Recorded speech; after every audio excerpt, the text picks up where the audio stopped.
जळगावहून बोलतोय. बोला. आमच्याकडं मागं 200 कोंबड्या होत्या. बर. रोग आला हं. आणि मरून गेल्या. पिल्लं आम्ही स्वतः घरी तयार केले आम्ही. हं. एक कोंबडी, 2 कोंबड्या, 3 कोंबड्या म्हणून. पण ते काय झालं म्हणजे रोग आला खूप मोठा उन्हाळ्यामध्ये. लसीकरण केलं होतं का? लसीकरण नव्हतं केलं आम्ही काहीच. हं? लसीकरण आम्ही काहीच केलं नव्हतं म्हटलं. का बरं? माहित नव्हतं ना.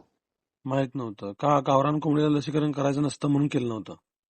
नाही म्हणजे यामध्ये आयडियाच नव्हती. म्हणजे काही अतिशहाणे आहेत ना, ते म्हणतात गावरान कोंबडी आहे तिला लसीकरणाची काय गरज. बरोबर आहे. त्यांना तुमच्यासारखा फटका बसला ना, त्यांनी कधी एक कोंबडी पण सांभाळलेली नसते, पण हम्म. त्यांना सगळं माहिती असतं कुक्कुटपालनातलं. हो हो. मला तेच हो. काय करा, इथून पुढे तुम्ही कराल तेव्हा लसीकरण करत जा. पण असं फोनवर आयडिया सांग ना मला. फोनवर नाही आयडिया सांगता येत साहेब. नाही.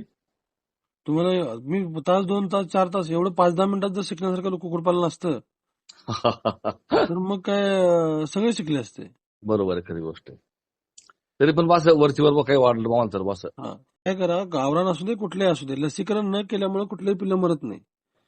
पण लसीकरण न केल्यामुळे त्या रोगाबद्दलची प्रतिकारक शक्ती त्याच्यामध्ये नसते आणि रोग आल्यावरती ते पिल्लं मरतं किंवा तो पक्षी मरतो.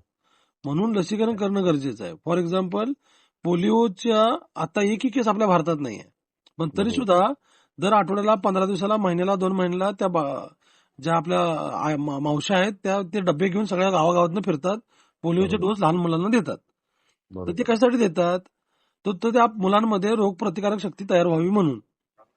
पोलिओचा व्हायरस कुठे गेलेला नाहीये, पण आपल्यामध्ये त्या अँटीबॉडीज तयार झाल्यात, त्याच्यामुळे तो व्हायरस जरी आला तरी त्या अँटीबॉडीज त्या व्हायरसला किल करतात. तसंच कुक्कुटपालनामध्ये तुम्ही लसीकरण पिल्लं मरतंय म्हणून लसीकरण करायचं नसते. समजा फ्युचरमध्ये कधी जर रोग आला तर त्याच्यामध्ये त्या अँटीबॉडीज असायला पाहिजेत, रोगप्रतिकारक शक्ती असायला पाहिजे, म्हणून आपण ते लसीकरण करतो. मरेक्स करणं हे आपल्याला सामान्य शेतकऱ्याला शक्य नसतं.